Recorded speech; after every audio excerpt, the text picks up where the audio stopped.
Добрый день. У нас в гостях в студии ТАСС президент Абхазии Бадра Зурабович Бунба. Бадра Зурабович, приветствуем вас. Спасибо, что нашли время Спасибо, нас что посетить. пригласили. Мой первый вопрос касается вашей программы. В период предвыборной кампании вы инициировали ряд проектов, которые успешно завершили. Сейчас уже начался непосредственно президентский срок. Что впереди, какие цели? Что касается дальнейшей нашей деятельности, впереди огромная, кропотливая, тяжелая работа. Действительно, вы совершенно правильно и справедливо отметили, что в рамках предвыборной кампании мы инициировали ряд крупных проектов, которые реализовывали, проекты, которые имеют продолжение и сегодня, уже поствыборный период. Вы знаете, что если говорить о крупных проектах, которые реализовывались и продолжают реализовываться, это в первую очередь, конечно же, диспансеризация молодого населения Абхазии. Для нас очень важно подтянуть наше здравоохранение. Вы знаете, что при поддержке Российской Федерации, при личном непосредственном участии президента Российской Федерации Владимира Путина создаются условия в разных областях и сферах. И в первую очередь, конечно же, это здравоохранение. Мы строим детскую больницу. Также мы в скором будущем установим такой необходимый аппарат, как ангиограф, когда граждане нашей страны будут иметь возможность получать профессиональное, качественное, высокотехнологичное обслуживание уже на территории Абхазии. А у нас реализуются такие проекты, как инфраструктурные, транспортные, логистические. И среди них, безусловно, главный проект, который реализован, он, кстати, не имеет отношения к выборам. Проект – это открытие регулярных рейсов между городами России и международным аэропортом города Сухум имени Владислава Григорьевича Ардзенба. Я считаю, что это главные ключевые такие инфраструктурные проекты, которые мы и дальше продолжим реализовывать. Также буквально с 1 мая возобновил свою деятельность и железнодорожное сообщение. Пошла первая электричка с Сириуса до города Сухум. Надеемся, что мы расширим географию пребывания этой электрички, чтобы связать аэропорт Сочи и аэропорт города Сухум. Когда планируется это расширение сделать? Мы сейчас проговариваем с коллегами, будем заниматься реконструкцией инфраструктуры железнодорожных путей. Я думаю, что в течение 1,5-2 лет мы соединим железнодорожным сообщением эти аэропорты. Что касается морского сообщения, какие там планы? Морское сообщение, значит, у нас были проекты реализованы по морскому сообщению с Сочи до города Сухум, Гагры. Откровенно говоря, морское сообщение не пользовалось столь активным спросом среди туристов, жителей нашей страны, потому что там доступность по времени, она наиболее тяжелая, и процедура прохождения, согласования и погранпроверки и с российской стороны, с абхазской стороны создает определенные сложности для туристов и желающих посетить Абхазию через морские ворота. Сейчас пока мы свое внимание акцентируем на воздушном сообщении, железнодорожном сообщении. И вы знаете, что действует пешеходный пункт, автомобильный пункт. Мы вышли с обращением к нашим российским коллегам по реконструкции старого моста пешеходного перехода. Думаю, что такого рода узловые мероприятия мы и дальше продолжим реализовывать. И, конечно, самая главная цель всего этого – это создание наиболее благоприятных условий социально-экономического характера для граждан нашей республики. Это, конечно же, повышение уровня медицинского обслуживания, создание благоприятных условий безопасности граждан, проживающих на территории нашей страны, и туристов, прибывающих с целью отдыха. Вот такого рода проекты, планы которую мы наметили, в том числе и в рамках предвыборной кампании, но, безусловно, мы это не оставляем исключительно для достижения неких политических целей, а дальше будем реализовывать эти проекты. Позвольте уточнить про авиасообщения. Какие еще дальнейшие планы? Может, есть интерес помимо российских сторон, какие-то другие страны проявляют интерес из наших российских авиакомпаний, какие выходят к вам на переговоры, чтобы зайти к вам на территорию? Да, и как я отмечал ранее, авиасообщения между Российской Федерацией и Республикой Абхазия – это для нас приоритетное направление. Сейчас все больше и больше городов, география, значит, пребывания, значит, авиарейсов расширяется. Есть несколько авиакомпаний, которые проявляют активный интерес. Пока мы их озвучивать не будем, это на стадии переговоров, но вы знаете, что уже сегодня к нам летают самолеты из Москвы, Нижнего Новгорода, ряда других городов России. И я уверен, что уже ближе к концу года география Расширится, да? Расширится, да. А как взлетно-посадочная полоса, насколько она позволяет принимать суда разных категорий? Планируете ли какие-то реконструкции ее? Вы знаете, нет, дополнительно ничего делать нам в этой связи не надо. Сухумский аэропорт, кстати, был и остается аэропортом, где взлетно-посадочная полоса одна из протяженных. Это 3140 метров протяженность, что позволяет принимать суда, значит, любые суда воздушные. И в этом смысле нам очень повезло. Вообще сам аэропорт, он практически круглогодично открыт. Никакие погодные условия нам не мешают реализовывать, значит, этот проект. И поэтому я думаю, что многие авиакомпании с удовольствием, с интересом, значит, отнесутся к реализации этого проекта. Мы говорим о расширении транспортной доступности, о новой инфраструктуре. Рассчитываете ли вы на рост турпотока в связи с этим из России? Если да, то какое, может, процентное соотношение по сравнению с прошлым годом ожидается? Как вы встречаете туристов? Вот в этой сфере расскажите, может, новые объекты размещения планируете строить? Вы знаете, да, действительно, Абхазия за последние несколько лет активно развивает свою инфраструктуру, в том числе и туристическую, и объекты размещения открываются на территории Абхазии, открываются предприятия, сельхоз направление расширяется. Безусловно, все это благоприятно сказывается на увеличении численности и туристического потока. Главное – это для туриста возможность удобно добраться, транспортная, в первую очередь, транспортные условия, и открытие аэропорта, значит, реконструкция моста, открытие железнодорожного сообщения. Все скажется в итоге, конечно же, увеличением количества турпотока в Абхазию. Говорить прогноз – вещь неблагодарная.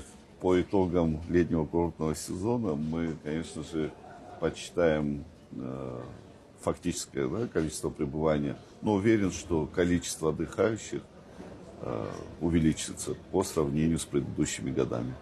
Предлагаю немного вернуться к политическим вопросам. Окончен ли процесс формирования правительства? Знаю, что в него вошли несколько человек из кадрового конкурса, команда Абхазии. Да, чем обусловлено это решение и чем в первую очередь займется правительство Абхазии? Да, действительно, вы совершенно правильно, справедливо отметили, что фактически, не фактически, а значит, команда сформирована, правительство сформировано. В состав правительства попали представители, участники конкурса «Команда Абхазии». Откровенно говоря, многие в Абхазии не верили в то, что будет принято политическое решение, и финалистов, конкурсантов команды Абхазии многие не думают, что попадут на столь высокие посты. Но я принял решение сознательно привести в команду людей, которые со своими подходами нестандартными, современными, при этом они квалифицированные, опытные специалисты в разных областях. Мы меняем вообще саму структуру формирования правительства. Очень важно, чтобы и молодежь чувствовала, что есть социальные лифты, есть гарантии того, что их знания будут востребованы в рамках реализации на госслужбе для улучшения, конечно же, главной задачи на улучшение жизни и качества граждан нашей страны. В этом смысле не будем менять подходы и дальше будем реализовывать, привлекать на госслужбу наиболее квалифицированных, опытных людей, без привязки к их политическим предпочтениям. Ключевые направления работы нового правительства, тезисно пару направлений. Ключевые направления работы – это, безусловно, формирование, значит, структурирование по отраслям. Для нас очень важно преодолеть проблемы, связанные с энергетикой. Как вам известно, к сожалению, мы столкнулись с дефицитом электроэнергии, что, безусловно, тормозит развитие республики.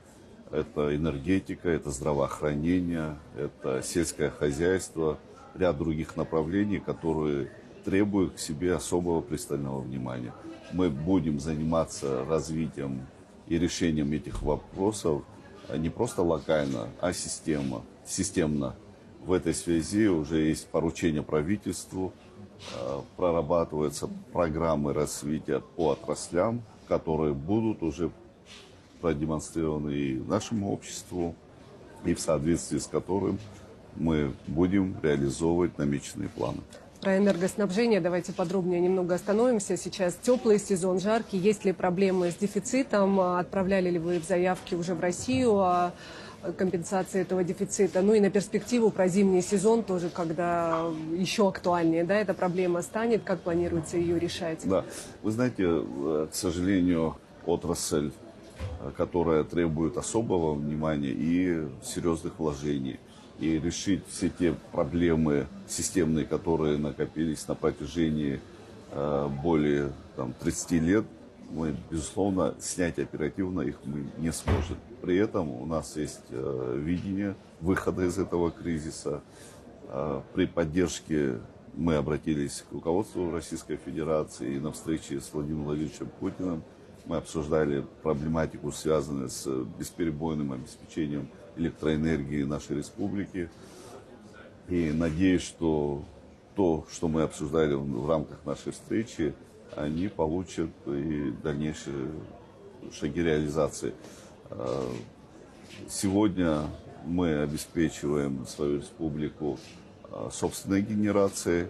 В летний период сейчас приток воды достаточен для того, чтобы покрыть расходы электроэнергии республики. Ну, конечно, в зимний период у нас будут определенные проблемы, связанные с нехваткой электроэнергии. Занимаемся, значит, решением данного вопроса, проработкой, в том числе и с нашими российскими коллегами. И системные вещи на перспективу разрабатываем, так и те вопросы, которые буквально уже через несколько месяцев станут остро перед нашей республикой в рамках энергообеспечения. Всеми этими вопросами мы занимаемся уже сегодня. Возможно ли строительство новой генерации в Абхазии? Может быть, совместно с Россией какие-то планы среди этих обсуждений, которые... Из того, что мы обсуждали в рамках новой генерации, так скажем, у нас есть перепадные станции, которые сегодня не функционируют. Их общий объем выработки где-то около 120 мегаватт, которая позволит хотя бы наполовину сократить дефицит электроэнергии в нашей республике. Мы ставили этот вопрос перед нашими российскими коллегами с просьбой оказать содействие реконструкции этих объектов. Сегодня специалисты, российские специалисты, в том числе представители Министерства энергетики Российской Федерации, находятся в Абхазии, прорабатывают эту возможность. Надеюсь, что мы придем к решению этого очень важного, ключевого для нас вопроса. Какие перспективы подписания инвестиционного соглашения между Россией и Абхазией? Есть ли уже какие-то наметки по совместным инвестиционным проектам? Что касается инвестиций в абхазскую экономику, вы знаете, за последние 4,5-5 лет в Абхазию привлечено более 30 миллиардов инвестиций, частных инвестиций. И динамика, значит, положительная. Я уверен, что мы каждый проект в отдельности готовы рассматривать, обсуждать с теми людьми, которые хотят инвестировать в нашу экономику. И в этом смысле мы будем максимально открыты и прозрачны как для инвесторов, так и для нашего общества, чтобы наши сограждане понимали, для чего те или иные проекты реализуются на территории Абхазии. Что говорить, если в целом, конечно же, без инвестиций ни одна экономика мира не справляется. Тем более у нас есть определенные сложности в экономике. И, пользуясь такого рода возможностями, мы, конечно же, в первую очередь создаем благоприятные условия для экономики собственной страны. В этом смысле мы продолжим реализацию проектов, связанных с привлечением инвестиций в абхазскую экономику. Что касается военной части, министр обороны Белоусов не раз заявлял, что Абхазия надежный союзник и партнер.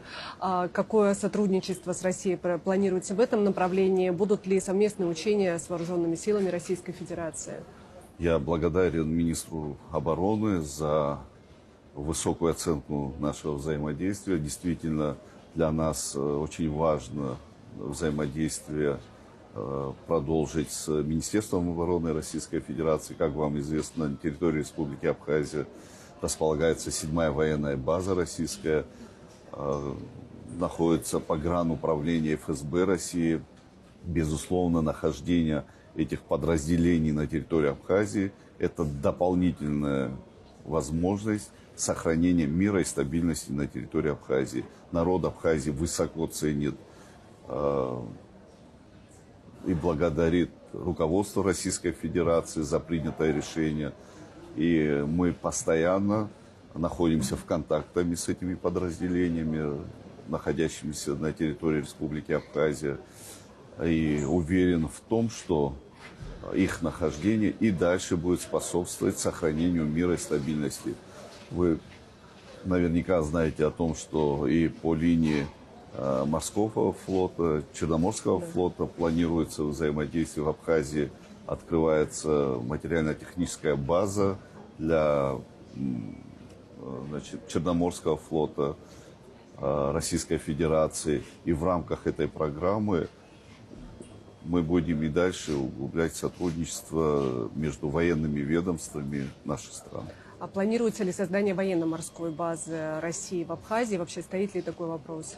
Военно-морской базы как таковой нет, но планируется открытие. Более того, не планируется, а уже подписано соглашение о передаче территории. Значит, это в районе Очимчиры для строительства материально-технической базы именно для Черноморского флота. Для России сейчас важный этап – это специальная военная операция. Много сил направлено на это. Расскажите, как Абхазия принимает в ней участие? Вы знаете, все, что происходит на Донбассе, в Новороссии, с первого дня Абхазия воспринимала это как личную боль. Мы прошли, к сожалению, такую же историю, когда мирное население оказалось под давлением агрессивных вооруженных сил, сейчас, если говорить, Украины. С первого дня наши добровольцы принимали участие на Донбассе, в Донецке, в Луганске. Вы знаете, что есть у нас легендарный командир Ахра Авицба, который с первого дня создал группу, интернациональную группу «Пятнашка» и находится на Донбассе. Все эти годы население Абхазии помогало, чем может. Мы направили более 700 тонн гуманитарного груза на Донбасс. Это не только нашим ребятам, это всем тем, кто нуждается в такой помощи. И в этом смысле мы дальше будем оказывать поддержку нашим бойцам, участникам специальной военной операции. Значит, у нас, к сожалению, есть и потери, более 70 человек погибло на специальной военной операции. Мы со своей стороны пытаемся поддержать семьи потерявших своих родных и близких. Это и материальная помощь, и помощь детям, обучение и многие другие возможности, которые есть у государства. Бадрат Зурабович, как вы видите в будущем, возможно ли мирные отношения Абхазии, вот как сейчас складываются с Россией, также с Грузией, как вы видите будущие отношения с Тбилиси, Абхазии? Вы знаете, я отвечал как на этот вопрос. Еще раз подтверждаю, что необходимо, конечно же, Грузии смириться с тем фактом, что Абхазия восстановила свою независимость. И в этом смысле у нас нет никаких планов проводить переговоры по вопросу статуса нашей республики. С этим надо смириться. Мы, конечно же, хотим жить в дружбе со всеми нашими соседями, в том числе и с Грузией. Конечно же, это очень тяжело будет сделать, это очень тяжелый путь, но должно прийти осознание того, что нет отзыва независимости нашего государства, признания независимости нашего государства. И мы с намеченного пути сворачивать не собираемся. Действительно, очень важный форум. Я впервые на этом форуме, хотя Абхазия каждый год участвует в этом очень важном инвестиционном форуме. Мы, как одна большая кавказская семья, все те процессы экономического характера, происходящие на территории наших стран, они не могут не отражаться, поэтому для нас важно было сегодня принять участие. Мы презентуем проект, о котором мы ранее говорили, это Сухумский аэропорт имени Владислава Григорьевича Ардзинба и те возможности, которые предоставляет этот проект. Мы с этим находимся сегодня здесь. Много интересного увидели у наших российских коллег, в частности в республиках Северного Кавказа. И я уверен, что такого рода взаимодействие скажется только положительно в рамках нашего сотрудничества. Спасибо вам большое, желаем удачи, чтобы соглашения были подписаны, новые знакомства были завязаны. Спасибо вам большое. Спасибо вам огромное.